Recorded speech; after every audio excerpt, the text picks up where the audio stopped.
So right now, going back to our daily reporting of Beijing, now we are at the headquarters of the World Bank here in Beijing, and basically we are look at another trying to take a picture, and Carlo here too.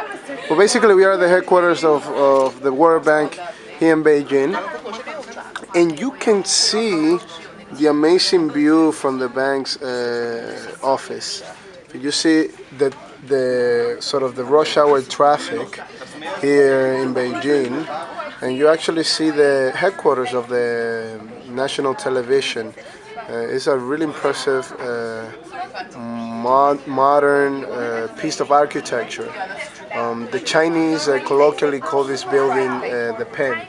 Designed by a French architect. Designed by who? By a French architect. By a French architect. What's it called? The Chinese call this building colloquially the pants because it looks like pants. You know, like pants. Yeah, of course. Exactly. But look at this. This is impressive. Chinese development is going very fast, and we definitely are very optimistic to see what China is going to do within the next 10 to 15 years.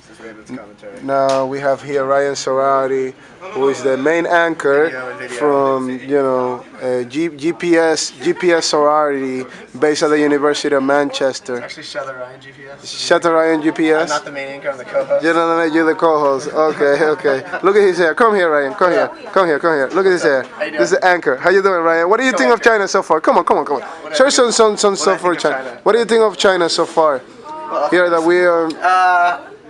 I mean, I think it's hard to process this. It's so much new information in such a short amount of time. I think for me, I am also optimistic about China.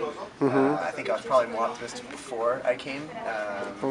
As I've gotten more insight into the political system, I have more questions about whether they'll be able to sustain growth, but the amount of capital they have, the amount of human resources they have, and knowledge they have, and growing political and economic and military influence in the world is definitely a good sign for China moving forward. What do you think was the most interesting aspect of this visit to the World Bank? I think 3 lectures stand out to me. I think number 1 was the lecture about reproductive health and what was that one about? Reproductive health and birth rates in China. I thought that was a really interesting discussion, just across the board, looking at more social issues. And then the 2 economic lectures that I've enjoyed the most so far are the microfinance one we had this morning, as well as this World Bank one. Of course, you have to take everything the World Bank says with a grain of salt, but the guy was quite impressive, and his breadth of knowledge was very impressive. So I think those 3 were the highlights for me, but going to the Asian Development Bank as well as some others, so we have some other things to look forward to. Thank you. Take care.